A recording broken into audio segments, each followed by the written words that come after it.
She says she went just to prove her friends wrong, but I'm a 28M, and my fiancé and I have been together for 6 years. She's been my rock, my partner, and until recently, the person I believed I'd spend my life with. We got engaged just 2 weeks ago, and it felt like the natural next step in our long, happy relationship. For the first time in my life, I was completely sure of my future. Our relationship wasn't perfect. No relationship is, but it always felt right. She's smart, kind, and has this way of lighting up a room when she walks in. My friends used to joke that I was the lucky one, and I wholeheartedly agreed. We've built a life together, supported each other through tough times, and always had open, honest communication. Or so I thought. A few nights ago, she went out with her friends. This wasn't unusual. She has a close-knit group of girlfriends, and I've always encouraged her to spend time with them. I'm not the kind of guy who gets insecure or worried when my partner wants a night out. Trust has always been the foundation of our relationship. That night, I texted her a couple of times just to check in. Nothing major, just a quick, "Hope you're having fun," and later, "When do you think you'll be home?" But as the hours passed, she didn't reply. At first, I brushed it off, thinking she was busy or her phone had died.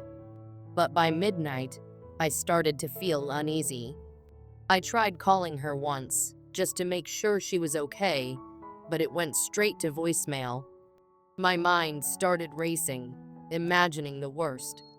Maybe she'd gotten hurt or lost her phone. It wasn't like her to ignore me, even during a night out. She'd always send a quick text to let me know she was okay. When she finally came home around 2 a.m., I was relieved to see her safe, but couldn't shake the uneasiness in my gut. I asked her how her night was and what they did, trying to sound casual. That's when things started to feel off. She was evasive, giving me vague answers and avoiding eye contact. "It was fine," she said, brushing past me. "We just hung out." I pressed her a bit, asking where they went and why she hadn't replied to my texts. Her response was dismissive. "I didn't see your messages. I was busy. Can we not do this right now?"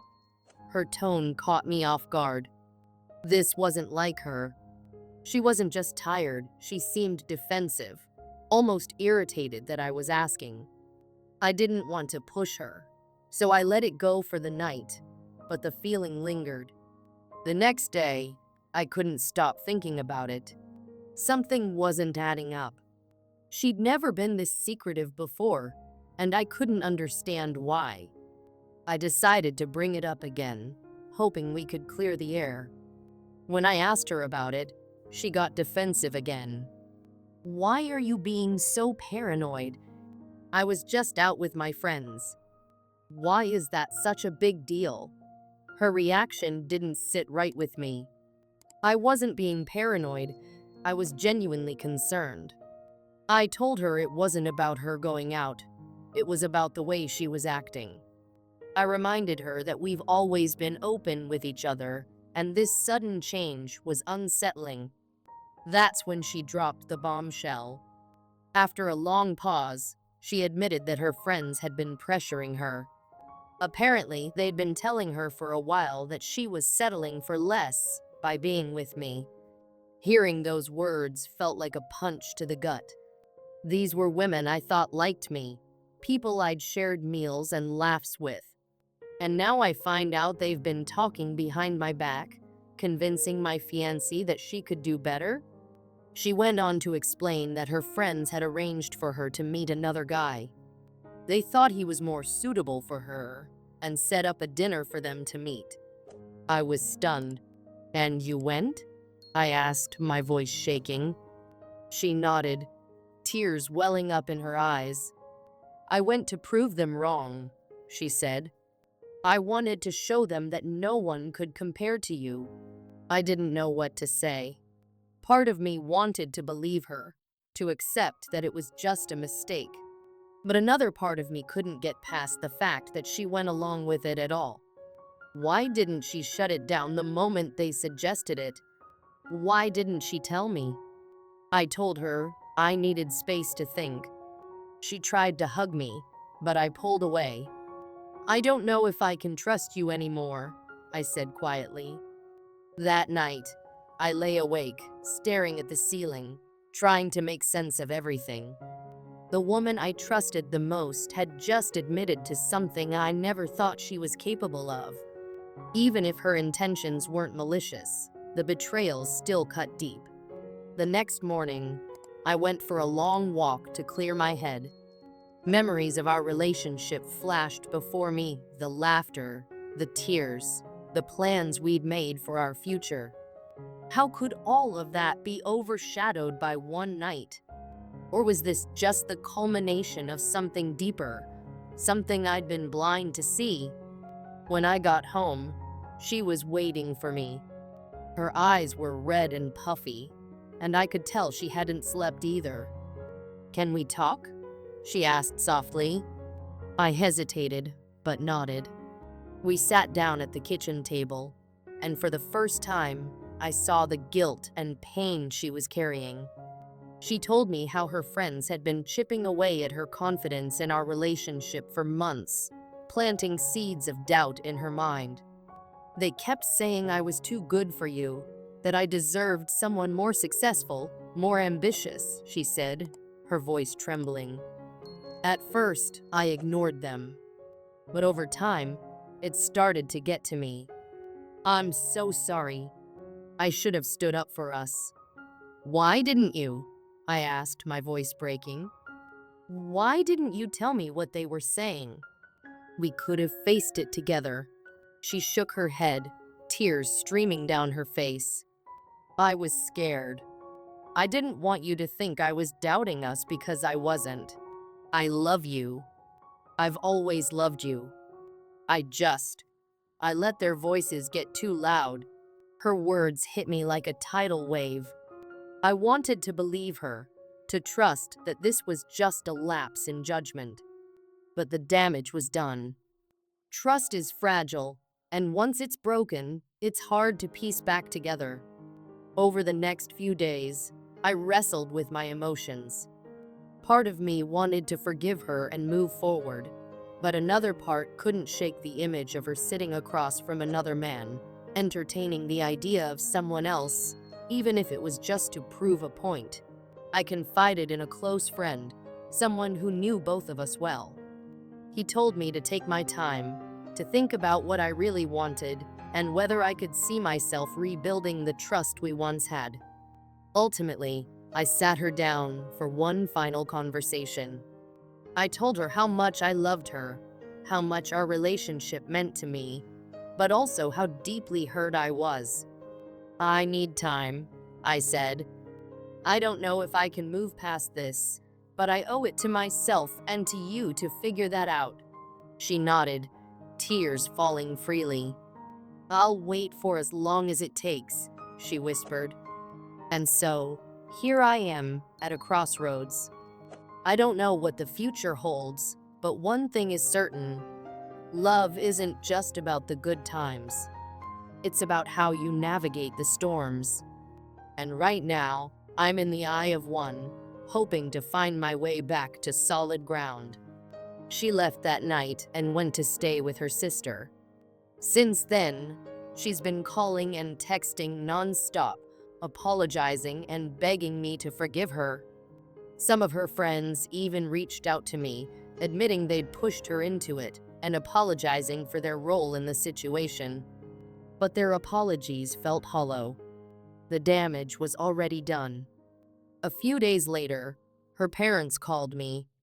They were concerned because she'd told them we were having problems, but hadn't given them the full story. I decided to be honest with them. I explained everything, from her friend's interference to the dinner with the other guy. They were shocked. Her mom apologized profusely, saying she couldn't believe her daughter would do something like that. Her dad was more reserved, but I could tell he was disappointed in her. They both assured me that they understood why I was upset. Later that day, my ex-fiancée called, furious that I'd told her parents the truth. "You had no right to involve them," she yelled. I reminded her that she was the one who lied to them, not me. "If you didn't want them to know, maybe you should have told them the truth yourself," I said. The argument escalated, and in the heat of the moment, she said something I'll never forget. Maybe my friends were right. Maybe I should have listened to them from the start. That was it for me. I told her goodbye and blocked her on everything. The wedding was officially off. Returning the engagement ring was one of the hardest things I've ever done. I loved her. I still do, in some way. But I can't marry someone who would let her friends undermine our relationship and betray my trust. Since then, I've been trying to focus on myself. It's been hard.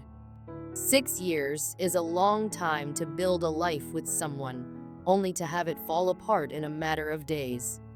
I keep replaying the moments we shared, wondering if there were signs I missed, red flags I ignored. One of the most painful realizations is just how much influence her friends had over her. I can't help but question if they were always whispering doubts in her ear, shaping her perception of me in ways I couldn't see. Did they subtly plant seeds of distrust? Or did she willingly embrace their advice because it aligned with her own doubts? These questions haunt me. I've been reflecting on the dynamic between us and her circle of friends. I remember countless times when I felt like an outsider, even though they'd smile and laugh in my presence. There were subtle digs at our relationship, comments about how she could do better, or that she was settling down too young. At the time, I brushed them off as harmless banter. Now I see them for what they truly were, cracks in the foundation we were trying to build. Despite the hurt, I've been overwhelmed by the support I've received. My friends and family have rallied around me, offering their kindness and understanding. Even strangers online who came across my story have shared words of encouragement. It's reminded me that I'm not alone and that I deserve someone who values me for who I am. Healing, however, is not a linear process. Some days, I wake up feeling strong, ready to move forward and embrace the possibilities of a new beginning. Other days, I'm consumed by the memories of what could have been.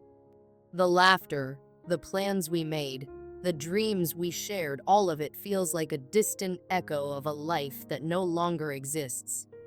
One particularly tough moment came when I had to cancel the wedding arrangements. Making those calls, explaining to vendors and guests why the wedding was off, felt like reliving the heartbreak over and over again. I could hear the pity in their voices, the awkward pauses as they tried to find the right words. It was humiliating, but also necessary. Each call was a step toward closure, no matter how painful it felt. I've started therapy, something I never thought I'd need. Talking to someone unbiased has been incredibly freeing. My therapist has helped me unpack not only this breakup, but also patterns in my past relationships. I'm learning to recognize my own worth, to set boundaries, and to trust my instincts more. One of the biggest lessons I've learned is the importance of communication. Looking back, there were moments where I should have spoken up, where I should have addressed my concerns about her friend's influence more directly. At the same time, I've realized that a relationship is a partnership, and both people need to be willing to protect and nurture it. It's not enough for one person to fight for the relationship while the other lets outside voices dictate their actions. Another turning point came when her sister reached out to me. She apologized for what happened and admitted that she'd been worried about the friends my ex-fiancée was surrounding herself with. "They've always been a bad influence," she said. Her words were validating, but also infuriating. If she saw it, why didn't anyone say anything sooner? Perhaps it wouldn't have changed the outcome, but it's a question that lingers. Recently, I've been channeling my energy into hobbies and activities I'd put on hold during the relationship. I've taken up photography again, something that used to bring me so much joy. Capturing moments, freezing them in time, feels oddly therapeutic.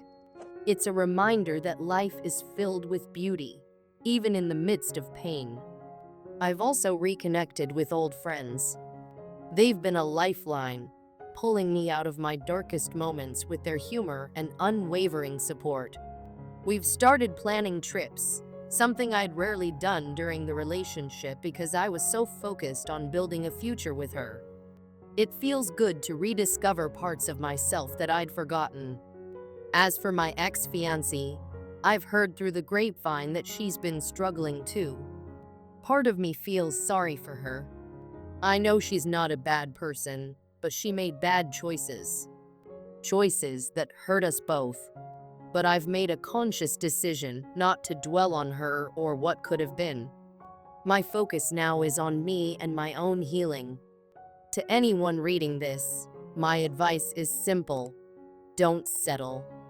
Don't ignore your instincts or let anyone, not even someone you love, make you feel small. A relationship should be a partnership, built on trust and mutual respect. If those foundations are shaken, it's okay to walk away. It's painful, but sometimes letting go is the most loving thing you can do for yourself. This experience has taught me that heartbreak, while excruciating, is also a powerful teacher.